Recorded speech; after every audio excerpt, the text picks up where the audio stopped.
ஒரே குறிக்கோள் தான் எல்லாருக்கும். ஜனநாயகத்தில் மன்னராட்சியை வீட்டுக்கு அனுப்பும். ஒரு குடும்பத்தின் கையில் அதிகாரமும் ஆட்சியும் இருப்பது நாட்டு மக்களுக்கு நல்லதில்லை. பேக் டு பேக் ஜெயிக்கிற வரலாறு கிடையாது. இந்த தோக்க போகிறது உறுதி.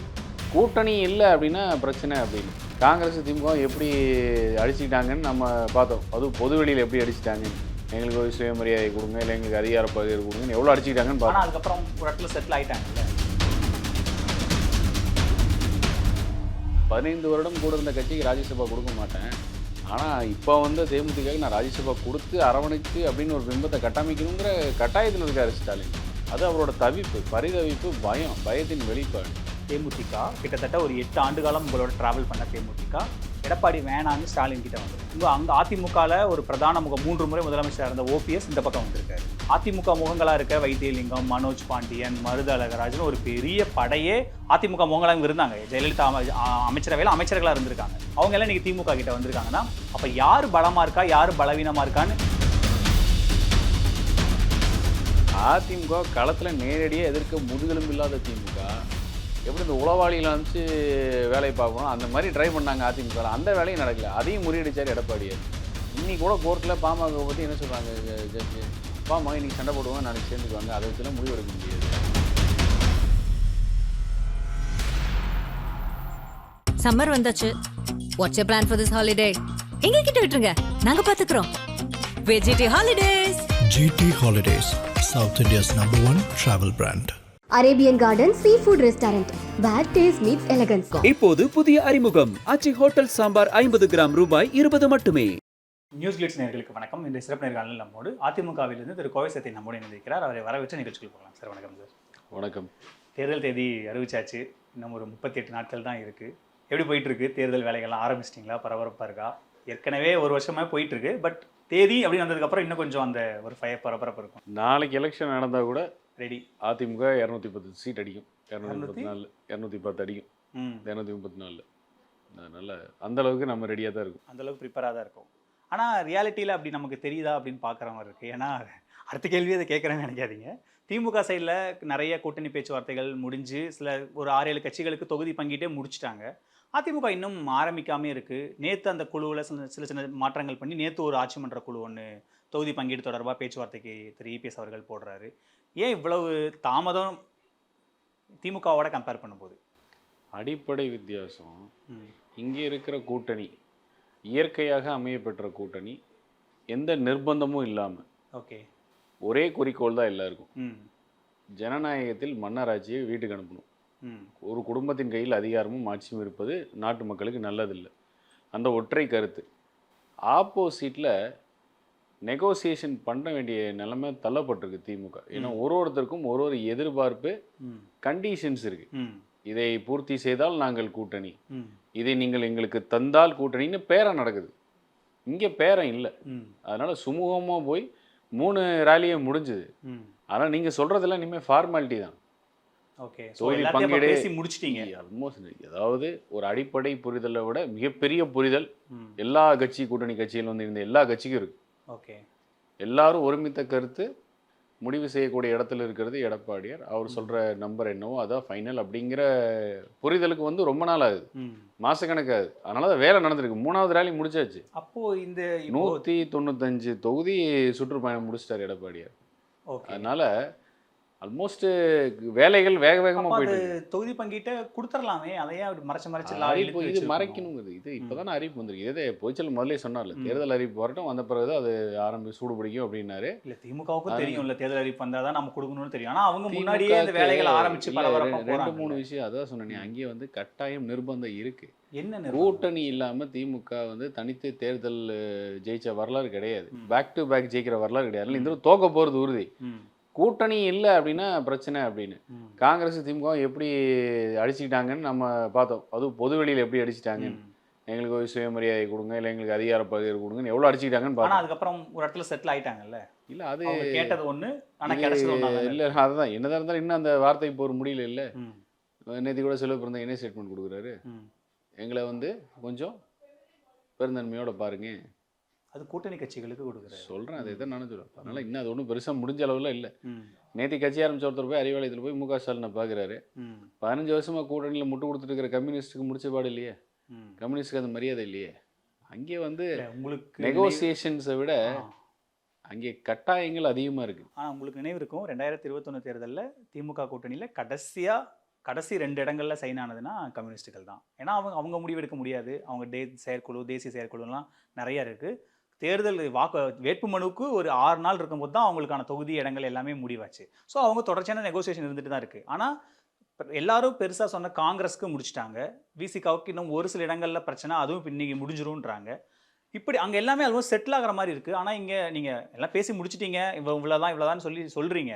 ஆனால் அதை அறிவிக்கிறதுல என்ன சிக்கல்? ஒருவேளை அங்கே தான் சில இன்டர்பிரிட்டேஷன் கொடுக்குறாங்க. 2-3 நாளாக விஜயோட பேச்சுவார்த்தை நடக்குது, வந்துச்சுன்னா அவருக்கு என்ன நடக்கும்ன்ற மாதிரிலாம் இருக்குது அப்படின்லாம் நிறைய சொல்கிறாங்க. சொல்கிறேன் 2021ங்கிறது வேற கதை. அப்போ கம்யூனிஸ்ட் கிட்ட ஸ்டேட்மெண்ட்ஸ் கிடையாது கூட்டணி அறிவிப்புக்கு முன்னாடி. இப்போ கம்யூனிஸ்டுக்கு முன்னாடி தெளிவான ஸ்டேட்மெண்ட் இருக்குது. எங்களுடைய பலத்துக்கு நிகராக எங்களுக்கு சீட் எண்ணிக்கை ஒதுக்கப்பட வேண்டும்னு வெளிப்படையாக இருக்குது. அப்போ இருக்கிற காலகட்டம் வேறு, இப்போ இருக்கிற காலகட்டம் வேறு. அதனால் கூட்டணி அமைப்பதில் தடுமாறி கொண்டிருக்கு திமுக அப்படின்னா உண்மையிலேயே தடுமாறிட்டு தான் இருக்குது. 25 கட்சியோட கூட்டணின்னு பேரை வச்சா கூட பலம் யார்கிட்ட இருக்குங்கிறது தான் முக்கியம். ஆப்பிள் டு ஆப்பிள் கம்பேரிசன் மாதிரி திமுக அதிமுக அதனுடைய வாக்கு வங்கி வாக்கு சதவீதம் பெரிய வித்தியாசம் கிடையாது. அதே நேரத்தில் காங்கிரஸை விட பாஜகவுக்கு இன்றைக்கி வாக்கு வங்கி அதிகம் தமிழ்நாட்டில். விசிகா கம்யூனிஸ்ட் 2 கட்சி சேர்த்து எடுத்திங்கன்னா கூட அதை அவங்களோட பாமகவுக்கு வாக்கு வங்கி அதிகம் இங்கே. அதனால் பலம் பொருந்திய கூட்டணி இங்கே இருக்கும். அதனால் நீங்கள் சொல்கிற அந்த கூட்டணி நம்பர்ஸ் எல்லாம் வந்து ஒரு ஃபார்மாலிட்டி. அதெல்லாம் அமித்ஷா அவர்கள் சொன்ன மாதிரி 20, 22 + 18 சேர்ந்தா என்ன ஆகும் அப்படின்னு அமித்ஷா கேட்குற மாதிரி அவ்வளோ தேர்தல் அப்படி அரித்மெட்டிக்காக அணுக முடியாதுல்ல சார். ஏன்னா கடந்த கால வரலாறு நம்ம பார்த்துருக்கோம்ல. நான் சொன்னது ஓட் பேங்க் கம்பேரிசன்லேயே சொல்லணும். தேர்தல் களத்தில் அப்படியே ஆட் ஆகக்கூடிய வாய்ப்பு இருக்கா இல்லையாங்கிறது ஒரு தனி ஆராய்ச்சி. எப்படி அதனால ஆட் ஆகும், எப்படி ஆட் ஆகும் போகும், தொகுதி மாறி கொடுத்துட்டாங்களா, அதனால அதெல்லாம் தேர்தல் முடிவுக்கு பின்னாடி நம்ம ஆராய்ச்சி பண்ண வேண்டியது. இப்போதைக்கு பலமான கூட்டணி, மிக வலுவான கூட்டணி அமைப்பெறும் எடப்பாடியார் சொன்ன நடந்திருக்கான்னு கேட்டால் நடந்திருக்கு. என்னன்னா உங்ககிட்ட இருந்த தேமுதிக கிட்டத்தட்ட ஒரு 8 ஆண்டு காலம் உங்களோட டிராவல் பண்ண தேமுதிக எடப்பாடி வேணான்னு ஸ்டாலின் கிட்ட வந்திருக்காங்க. அங்கே அதிமுகவில் ஒரு பிரதான முகம் 3 முறை முதலமைச்சராக இருந்த ஓபிஎஸ் இந்த பக்கம் வந்திருக்காரு. அதிமுக முகங்களாக இருக்க வைத்தியலிங்கம், மனோஜ் பாண்டியன், மருது அழகராஜன் ஒரு பெரிய படையே அதிமுக முகங்களாக இருந்தாங்க. ஜெயலலிதா அமைச்சரவையில் அமைச்சர்களாக இருந்திருக்காங்க. அவங்க எல்லாம் இன்னைக்கு திமுக கிட்ட வந்திருக்காங்கன்னா அப்போ யார் பலமாக இருக்கா யார் பலவீனமாக இருக்கான்னு இந்த கம்பேரிசன், இந்த ஆப்பிளை கம்பேர் பண்ணி சொல்லுங்களேன். எனக்கு துரைமுருகன் சொன்னது வேணா இப்போ சொல்லலாமா? பொருத்தமாக இருக்குமா? மரியாதைக்குரிய துரைமுருகன் ஒரு விஷயத்த சொன்னால் அதில் ஒரு அர்த்தம் இருக்குமா இருக்காது? சிலது காமெடியாகவும் இருக்கும். அது காமெடியில் ஒரு கருத்து ஒன்று சொன்னார்னா, இந்த மாதிரி வரும்போது ஒரு கருத்து சொன்னார்னா அது காமெடியாக எடுத்துக்கணுமா இல்லை எப்படி எடுத்துக்கணும்? என்ன கருத்து? இந்த மாதிரி கட்சி மாறி வரவர்கள் விபச்சாரிகளுக்கு சமம் அப்படின்னு சொன்னால் நம்ம எப்படி எடுத்துக்கணும்? அது எல்லா கட்சிகளும் அந்த நடைமுறை இருக்கே சார். அப்புறம் இப்போ இவ்வளோ பெருசாக பேசணும் இல்லை. என்ன சிக்கல்னா இந்த மாதிரி இங்கிருந்து இங்கே வராங்கல்ல, ஏன் இங்கே வராங்க? இல்லை இல்லாத சிக்கல் எதுக்கு? பலமா இருக்கிற எடப்பாடி கிட்டே இருந்திருக்கலாம். நீங்க எதுக்கு சிக்கல் நீங்க சொல்றீங்க? நீங்க அது உங்களோட இமேஜினேஷன், உங்களோட கற்பனை தான சிக்கல். விட்டு வந்தாங்க. இப்போ நீங்க ஒரு கேள்வி கேட்குறீங்களே, இப்போ எங்களோட 8 ஆண்டுகள் இருந்த தேமுதிக அங்கே போயிட்டாங்க. திமுகவுடன் 15 ஆண்டுகள் பயணம் செய்த விசிகா கம்யூனிஸ்டுக்கு ஒரு ராஜ்யசபா கிடையாது. அப்போ அவங்க கிள்ளுக்கிறியா? அவங்களுக்கு எவ்வளோமான கட்சியா என்ன அவங்க? ஆனாலும் இவங்க வெளில வரமாட்டாங்க சார். சார் அது வேற சார். எவ்வளோ பிரச்சனையா இருந்தாலும் சரி ஸ்டாலின் தலைமையில தான் இருப்போம். இல்லை சார், நீங்க என்ன விஷயம் பண்ணீங்கன்னா நீங்க திமுக செய்தி தொடர்பு மாதிரி பேசுறாங்க சார். நம்ம நடுநிலை. அப்ப இதனால அவங்களுக்கு உள்ள குமுறல் இருக்காது அப்படிங்கிற நீங்க எழுதுறீங்க. இருக்கலாம், குமுறல் இருக்கலாம், எங்களுக்கு அதிக இடங்கள் கொடுக்கலன்னு வருத்தப்படலாம், பொதுவெளிகள்ல பேசலாம். கே நேரு அவர்கள் காங்கிரஸ் நாங்க ஏன் தூக்கி சுமக்கணும்னு பொதுவெளியில பேசுறாரு. என்ன சொல்றேன்னா நீங்க சொல்றது எல்லாம் இருக்கு. இதனுடைய வெளிப்பாடு எங்க வரும்னா களத்துல இறங்கி வேலை செய்யற இடத்துல வரும். ஆனா என்னன்னா சார், அதனாலதான் தோல்விங்கிற வாய்ப்புங்கிறது அதிகமா இருக்கும். திமுக வெற்றிங்கிற வாய்ப்பு இருக்கு. ஆனா நீங்க இப்ப நான் சொல்ற இந்த ஸ்டேட்மெண்ட் எல்லாமே 21, 24 தேர்தல்கள்ல நாங்கள் தனிச்சிடத்தில் தான் நிற்போம் அப்படின்னு துரை வைகோ கே நேரு வச்சுட்டு வெளிப்படையாக விமர்சித்து அந்த வீடியோலாம் எவ்வளோ வைரல் ஆச்சுன்றதை நம்ம பார்த்தோம். அப்படி முரண்கள் இருந்தால் கூட யாரும் அந்த கூட்டணி விட்டு வெளியே வர மாட்டாங்க. தொடர் வெற்றிகள் அந்த கூட்டணி பெற்று கட்சி அடமானம் வச்சு முடிச்சாச்சு. இன்னைக்கு ஒரு தொண்டர் வந்து நம்புறாங்க. 4 இல்ல வைகோவே கட்சி ஆரம்பிச்ச தலைவர் வைகோவே நம்பலங்கிறத நீங்க இப்படி மாத்தி சொல்றீங்க போல. அவரு ஸ்டாலின் ஒரு 4 தொகுதியில 3 தொகுதி உதயசீரன், ஒரு தொகுதியில அவங்க கொடுக்குற சின்ன, இதை விட ஒரு கேவலப்படுத்துறதுக்கு ஒரு அர்த்தம் ஒரு அளவில் இல்ல. டார்ச் லைட் பிடிச்சவர் கடைசியில் எதுக்கு பிடிச்சாருன்னு இப்பதானே தெரிஞ்சிருக்கு கட்சி. அதனால இந்த மாதிரி ரொம்ப பொருந்தாத கூட்டணி. ஏன் ஸ்டாலின் நோக்கி போறாங்க? அங்கே பேரம் படியுது போறாங்க. ஏன் இபிஎஸ் கிட்ட வர மாட்டாங்க? பேரம் படியாது இபிஎஸ். அப்படியே ஒரு கட்சி தான் வெற்றி பெறணும் தோல்வி அடையணுமா அந்த ஆங்கிள் தானே பார்ப்பாங்க. பேரம் ஈரம்லாம் எப்படி தான் கட்சிக்கு என்ன ஆகும்? நம்ம வெற்றி பெறுவோமா தோல்வி அடையுமா? உங்களுக்கு அந்த வார்த்தை ஏற்புடையது இல்லைன்னா நான் ஒண்ணு பாக்குற மக்கள் முடிவு பண்ணிக்கணும். 15 வருடம் கூட இருந்த கட்சிக்கு ராஜ்யசபா கொடுக்க மாட்டேன். ஆனா இப்போ வந்து தேமுதிகவுக்கு நான் ராஜ்யசபா கொடுத்து அரவணைத்து அப்படின்னு ஒரு பிம்பத்தை கட்டமைக்கணுங்கிற கட்டாயத்தில் இருக்காரு ஸ்டாலின். அது அவரோட தவிப்பு, பரிதவிப்பு, பயத்தின் வெளிப்பாடு. இது பட்டவர்த்தனமா தெரியுது. அது வந்து இயற்கையாக அமைஞ்ச கூட்டணியான ஒன்றும் கிடையாது. நிர்பந்தம் கட்டா எப்படியாச்சும் மகனை அரியணை ஏற்றணுங்கிற தவிப்பு தெரியுது, பதட்டம் தெரியுது, நடுக்கம் தெரியுது. அதுக்கு எந்த லெவலுக்கு வேணாலும் இறங்கி போய் காம்ப்ரமைஸ் பண்ணுவோம் அப்படின்னு. கூட இருக்கிற கட்சிகள் எங்களுக்கு உரிய மரியாதையை கொடுங்க, எங்களுக்கு உரிய இடத்த கொடுங்க, அங்கீகாரத்தை கொடுங்கன்னா அதை நிராகரிக்கிறாரு. அதையும் தாண்டி அவங்க ஒரு கூட்டணி அமைச்சா கூட, இன்னைக்கு கூட காங்கிரஸ் வந்து கூட்டணி அமைச்சான்னு இவ்வளோ சொல்ற நீங்க, ஏன் ராகுல் காந்தி இது வரைக்கும் ஒரு வாழ்த்து சொல்ல? இதுக்கு வாழ்த்து சொல்லணுமா என்ன?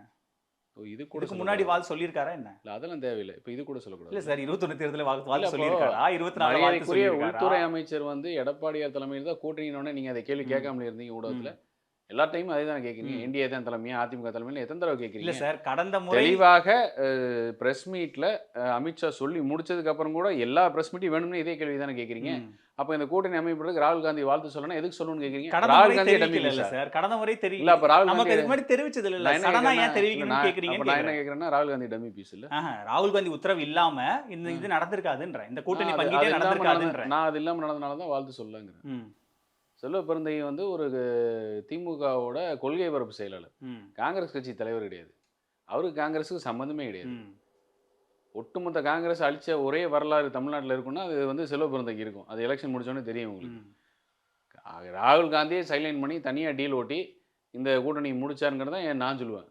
நம்மளுக்கு கிடைக்கப்பட்ட தகவல் அதான்.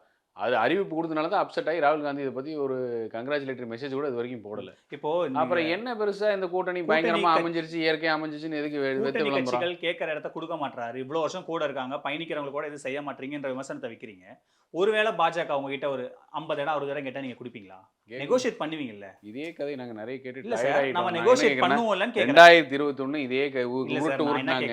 இல்லை நீங்கள் கேட்க வேண்டாம், என்ன கேட்க போறீங்க நான் நேரடியாக சொல்லுவேன். 2021 அமித்ஷா 65 இடம் கேட்பாரு, எடப்பாடியார் சரின்னு தராட்டி அதிமுக நெகோசியேட் பண்ணிடுவாங்க. ஏன்னா அவங்க அடிமைகள் கொடுத்துருவாங்க. கடைசி என்ன கொடுத்தாங்கன்னு உலகத்துக்கு தெரியும். அதுதான் கதையெல்லாம் கேட்டு நெகோசியேஷன் நடந்தது இல்ல. அவங்க 50ம்பாங்க, நீங்க 30ம்பீங்க, 20ம்பாங்க, கடைசி ஒரு நம்பர்ல அரைவ் ஆகுறீங்கல்ல. அது கட்சிக்குள்ள கூட்டணிகளுக்குள்ள நடக்கிற ஒரு இயல்பான ஒண்ணு தானே. அதாவது ஏன் நீங்க செய்யல, அப்படி செஞ்சு கொடுக்க மாட்டாரு, அந்த மாதிரி நடந்ததுக்கு ஏன் ராகுல் காந்தி வாழ்த்து சொல்லலன்னா, வாழ்த்து சொல்ல வேண்டிய தேவையில்லைன்னு சொல்ற முதல் கருத்தை நான் இப்பதான் பாக்குறேன். இல்ல சார், இதுக்கு முன்னாடி சொல்லல. இல்ல வாழ்த்துக்கள் பதில் வாழ்த்துக்கு முன்னாடி சொல்லலையே. இல்ல வாழ்த்துக்கள் பதில் திமுக காரன் கூட இப்படி ஒரு பதில் கொடுக்க மாட்டான். இல்ல சார், நம்மளுக்கு ஒரு இது ஃபேக்சுவல் கிடையாது. ஆமா சார், உண்மையை சொல்வதற்கு துணிவில்லைன்னு நான் சொல்லுவேன். உண்மையை சொல்வதற்கு நம்ம ராகுல் காந்தியுடைய அனுமதி இல்லாமல் இந்த கூட்டணி நீங்க சைன் ஆயிருக்குமா சார்? எனக்கு தெரியாது ப்ரோ. அப்படினா ஒரு வாழ்த்து சொல்ல வேண்டியதானே. ஏன் சொல்லணும்? அனுமதி கேக்குறாரு, சில பேர் தான் கேக்குறாரு. முதலமைச்சருடைய பிறந்தநாள் அன்னைக்கு ராகுல் காந்தி போன்ல வாழ்த்து சொன்னாரு. இதெல்லாம் என்னங்க ஒரு வாழ்த்து சொல்லல, அண்ணான்னு சொல்லல, இதெல்லாம் ஒரு பேச்சாங்கன்னு கேக்குறாரு. அதாவது தான் பண்ண தில்லாலங்கடி வேலைக்கு முட்டு கொடுக்கறதுக்கு செல்வ பெருந்தகை என்ன வேணா சொல்லுவாரு. அவர் சொல்றதெல்லாம் வச்சுட்டு என்னால பேசிட்டு இருக்க முடியாது. செல்வ பெருந்தகையோட தரம் என்னன்னு உலகத்துக்கே தெரியும். காங்கிரஸ் அளித்த வரலாறு செல்வ பெருந்தகைக்கு ஒரு அவார்டே கொடுப்பாங்க இந்த எலெக்ஷன் முடிச்ச பிறகு. இது பொருந்தாத கூட்டணிங்கிறது ஊருக்கே தெரியும். ராகுல் காந்தி வாழ்த்து சொல்லாததுக்கு இப்படி எப்படி வேணால் முட்டு கொடுத்துக்கிட்டோம். இதுதான் அடிப்படை. இப்போ என்டிஏக்குள்ளே பார்க்கும்போது பாமக 2 ஸ்பிளிட் ஆகிருக்கு. பாமக 2 இருக்குன்னு எங்கே இருக்குது? நிர்வாகிகள்கிட்ட அஃபிஷியலாக சொல்லலை நான். அப்போ அதே சொல்லுங்க, காங்கிரஸ் 2 ஸ்பிளிட் ஆயிருக்குன்னு சொல்லுங்க. நான் இதை ஒத்துக்கு. காங்கிரஸ் எங்கே 2 ஸ்பிளிட் ஆயிருக்கு? அதான் ஒருத்தர் வந்து கூட்டணி விட்டு வெளியே வரணும்னு போய் ஒரு குரூப் இருந்துச்சு, இல்லை திமுக இருந்தா. ஆனால் அவர் கடைசி என்ன சொன்னார்? கடைசியெல்லாம் கிடையாது. இப்ப தலைமை முடிவை ஏத்துக்கோன்னு சொல்லிட்டாரு. இல்ல சொல்லுங்க, 2 ஸ்பிளிட் ஆயிருக்குன்னு சொல்லிட்டாரு. இல்ல சார், நீங்க தலைமை முடிவை அவர் வெளியே வந்துட்டாரு. வெளியே வந்துட்டாரு. இங்க பாருங்க, அவருக்கு எதிராக வழக்கு தொடர்ந்து ஒரு கண்ணுல ராகுல் காந்திக்கு வழக்கு தொடர்ந்து. இல்ல ஒரு சார், கட்சி என்னோடதுன்னு க்ளைம் பண்ணிருக்காரு. திமுக ஒரு கண்ணுல வெண்ணெய் ஒரு கண்ணு சுண்ணாமுங்கிற மாதிரி பேசாதீங்க சார். திமுகனா அது வெண்ணெய், மத்தவங்க இல்ல இல்ல. அப்ப சொல்லுங்க, காங்கிரஸ் 2 உடைஞ்சிருக்கு. எங்க 2 உடைஞ்சிருக்கு சார்? ஃபேக்சுவலா தப்பு சார். நீங்க சொன்ன மாதிரி பாமக எங்க 2 சார்? இங்க அப்பா பையனுக்குள்ள ஓடுது இல்ல சார். 2 நிர்வாகிகள் பிரிஞ்சு நிக்கிறாங்க, தொண்டர்கள் பிரிஞ்சு நிக்கிறாங்க. அப்பா மகன் தானே, அவ்வளோதான் விடுங்க. வேற எங்க இருக்கு 2 இருக்கு பாமக சார். அது நான் என்ன கேட்குறேன், இதை நீங்க ப்ராக்டிக்கலாக சொல்றீங்க. ஆனா களத்துல இப்படியான கூட்டணி பிரிஞ்சு களத்துல தான் நான் சொல்றேன். காங்கிரஸ் 2 உடைஞ்சிருக்கு கழகத்துல. ஃபீல்டில் போய் நாங்கள் பார்க்கறனால நாங்கள் சொல்றோம். தாவாக்காவோட போயிருந்தா அட்லீஸ்ட் ஒரு 4 சீட்டாச்சு கிடைச்சுக்கு நம்ம மரியாதை காப்பாத்திக்கலாம். இவங்களுக்குள்ள திருப்பி சாமர் அது உங்க கூட்டணிக்கு ஒரு பெரிய நெருக்கடி இல்லையா? உங்களுக்கு என்ன பிரச்சனை? ராமதாஸ் அவர்களோ சசிகலா அவர்களோ உங்க கூட்டணிக்கு ஒரு நெருக்கடி கொடுக்க மாட்டாங்களா? என்ன நெருக்கடி பிரதர்? இதெல்லாம் எத்தனை தடவை கேட்டு டயர்ட் ஆயிட்டோம் பிரதர். நாங்கள் பதில் சொல்லி எங்க கட்சியில உள்ளடி வேலை பார்த்து திமுக கைகுலியில வேலை பார்த்து விரோதிகளா இருந்தவங்களாம் வெளியே போயாச்சு. இப்போ அவங்க அரசியல் அனாதைகளாக மாறி அரசியல் அடைக்கலம் தேடுற இடமா எங்க இருக்கு? திமுக இருக்கு. இந்த கட்சியில இருந்த விரோதிகள்லாம் ஆட்டோமேட்டிக்கா அவங்க செயல்பாடு மூலமா அருமையா வெளிச்சம் போட்டு காமிச்சார் எடப்பாடியார். இது மேல என்ன இருக்கு? 3 முதல்வரா இருந்தவர் அப்படிங்கிற எவ்வளவு பெரிய விரோதின்னு இப்ப மக்கள் பேசுறாங்க. எங்க வேணா போயிருக்கலாம், அதுக்குன்னு திமுக அப்படின்னு காரி துப்புறாங்க. வழக்குலேருந்து தப்பிக்கிறதுக்கு ஓடி போய் உட்காந்துருக்காருன்னு சொல்லி அந்த ஒரு பட்டியலை கொடுக்குறாங்க. இந்த மாதிரி கட்சியில் உள்ளடி வேலை, அதாவது அதிமுக களத்தில் நேரடியாக எதிர்க்க முதுகெலும்பு இல்லாத திமுக எப்படி இந்த உளவாளியில் அனுப்பிச்சு வேலையை பார்க்கணும் அந்த மாதிரி ட்ரை பண்ணாங்க அதிமுக. அந்த வேலையும் நடக்கல, அதையும் முறியடிச்சார் எடப்பாடியார். இன்னைக்கு கூட கோர்ட்டில் பாமக பற்றி என்ன சொல்கிறாங்க ஜட்ஜு, அப்பா அம்மா இன்னைக்கு சண்டை போடுவாங்க, நாளைக்கு சேர்ந்துக்குவாங்க, அதை வச்செல்லாம் முடிவு எடுக்க முடியாது அப்படின்னு நாளைக்கு சொல்றாங்களா இல்லையா? கருத்து அடுத்த பாயிண்ட் சொல்றாங்க. சரி, அப்போ இது ஒண்ணு முடிவெடுக்கப்படும். நான் ஒண்ணு கேட்கிறேன், பாமக 2 இருக்கு, உங்க வாதத்தை நான் ஒத்துக்கிட்டா கூட 4 இருக்கிற திமுக எப்படி அதை வந்து எதிர்க்கும்? எங்களை 4 இருக்கு திமுக. ஆமா, சபரீசன் அணி, உதயநிதி அணி, மு.க. ஸ்டாலின் அணி. ஆனா எல்லாரும் ஸ்டாலின்ங்கற கொடைக்குள்ள தான இருக்காங்க. கனிமொழி அணி இல்லையே. ஆமா, ஸ்டாலின் அணி, உதயநிதி அணி, சபரீசன் அணி, கனிமொழி அணி. எல்லாரும் ஸ்டாலின்ங்கற தலைமைக்கு தான் சார் வேலை கொடையும் இல்ல, அதெல்லாம் ஒண்ணுமே கிடையாது. எல்லாரும் முதலமைச்சராக தான் சார் எல்லாரும். நீங்க சொல்ற மாதிரி எல்லாரும் எடப்பாடி முதலமைச்சராக வேலை பார்க்கறாங்க. அப்போ சசிகலா எடப்பாடி முதலமைச்சராக வேலை பார்க்கறாங்க. நீங்க ஒப்புக்கொண்டதுக்கு நன்றி. 4 அணியா இருக்கு, நன்றி, அது போதும் எனக்கு. இப்போ நீங்க யார என்ன வேணா சொல்லுங்க. இல்ல சார், நீங்க என்ன சொல்றீங்க? என்ன சார் அப்ப சபரீசன் என்ன பொறுப்பு சார் கட்சியில? சார் அது நமக்கு சபரீசன் அப்ப உங்களுக்கு இல்ல, சபரீசனுக்கு என்ன பொறுப்பு கட்சியில? என்ன வேணா இருக்கலாம் சார். அவங்க என்ன பொறுப்பு? அவர் அந்த ஒரு நிறுவனம் வச்சிருக்காரு, அந்த நிறுவனத்துல இருந்து கட்சிக்கு வேலை பார்த்து கொடுக்குறாரு. அதுல என்ன நிறுவனத்துல இருந்து கட்சிக்கு வேலை பார்க்கறவங்களுக்கு வந்து ஒரு மாவட்டத்துல போய் நேர்காணல் நடத்துறாரு. ஐபாக் கூட இருந்தாங்க, ஸ்டாலின் ஐபாக் கூட தான் பிரசாந்த் கிஷோர் ஐபாக் இருந்தது. அவங்க தானே சார் எல்லாம் வேட்பாளர் செலக்ஷன்ல எல்லாம் பண்ணாங்க. ஒரு நிறுவனம் வரும்போது அந்த நிறுவனத்தை தான் சார் எல்லாம் பண்ணாங்க. நிறுவனம் தான் செலக்ட் பண்ணுது. ஸ்டாலின் கூட அந்த தகுதி இல்ல. அந்த உங்களுக்கு இதெல்லாம் தெரியும். ஆளுமை கூட ஸ்டாலினுக்கு ஸ்ட்ராட்டஜிஸ்டே இல்லையா? யாருமே ஆபீஸ்லயே போடலையா? கட்சி நடக்கவே இல்லையா? ஸ்ட்ராட்டஜிஸ்ட் பேசவே இல்லையா? ஸ்ட்ராட்டஜிஸ்ட் வேலை கட்சி நிர்வாகி கூப்பிட்டு நேர்காணல் பண்றது கிடையாது. கட்சி மாவட்ட செயலர் கூட பேசுற வேலை ஸ்ட்ராட்டஜிஸ்ட் கிடையாது. உலக அளவுல அங்கீகரிக்கப்பட்ட ஒரு இருங்க பிரதர், ஸ்ட்ராட்டஜிஸ்ட்க்கு அந்த வேலை கிடையாது. இருக்கு சார். சபரி இல்ல இன்னைக்கு வந்து தாவேகா கூட அந்த வேலை ஆதாரத்தோட பேசுவோம் பிரதர். சும்மா அவதூறு பேசுங்கற பேசக்கூடாது. அஇஅதிமுக பொறுத்த வரைக்கும் ஸ்ட்ராட்டஜிஸ்ட் போய் ஊரா போய் மாவட்ட செயலரை பார்த்து நேர்காணல் எடுக்கிற வேலையெல்லாம் கிடையாது. சபரீசன் ஸ்டாலினோட மருமகன். தென்மண்டலத்துல போய் எல்லா மாவட்ட சைடும் நேர பார்த்து எதுக்கு நேர்காணல்? கட்சி வின் பண்ணணும்னு நினைக்கிறாரு. அந்த இயக்கம், அந்த நிறுவனம் இந்த இயக்கத்தோட சேர்ந்து கட்சியை வின் பண்ண வைக்கணும்னு நினைக்கிறாங்க. அவருக்கு என்ன பதவி? அந்த நிறுவனத்தோட சிஇஓங்கற முறையில போலாம் சார். அதுல என்ன கட்சிக்காக 40-50 வருஷம் உழைச்ச மாவட்ட செயலாளர் ஒரு கிள்ளுக்கீரை. அதுக்கு என்ன சார் இருக்கு? யாரோ ஒரு நிறுவனத்துல இருந்து வருவாரு, அவருக்கு பேரு ஸ்டாலினோட மருமகங்கறக்க வளர வைத்து மாலை போட்டு மாவட்ட மரியாதை கொடுத்து அவர் வந்து நேர்காணல் எடுப்பாரு. 40-50 வருஷம் கட்சிக்காக உழைச்ச மாவட்ட செயலாளரும் கட்சிக்காக தான் வேலை பார்க்கறாரு. சபரீசனும் கட்சிக்காக தான் வேலை பார்க்கறாரு. இது தவறு. ரன்னிங் கமெண்ட்ரி வேண்டாம், ரன்னிங் கமெண்ட்ரி வேண்டாம். சரி, பேசுவோம். கட்சிக்காக 40-50 வருஷம் உழைச்சவன் குடும்பத்துல யாரோ ஒருத்தர் வந்தா காலில் விழுகணும், சால்வ் போட்டு வரவேற்கணும், அவன் கேட்குற கேள்விக்கெல்லாம் பதில் சொல்லணும். கடைசியில் அவன் போய் கட்சி மாவட்ட செயலர் தேர மாட்டான் ரிப்போர்ட் கொடுப்பாரு. அதை ஸ்டாலின் எடுத்து வந்து நடைமுறைப்படுத்துவார். இதுதான் திமுகவோட லட்சணம். இந்த லட்சணத்தில் இருக்கிற திமுக இப்படி கூட்டணி அமைச்ச திமுக வந்து அதிமுக எதிர்க்க போகுது. சம்மர் வந்தாச்சு. What's your plan for this holiday? எங்க கிட்ட விட்டுருங்க, நாங்க பாத்துக்கிறோம்.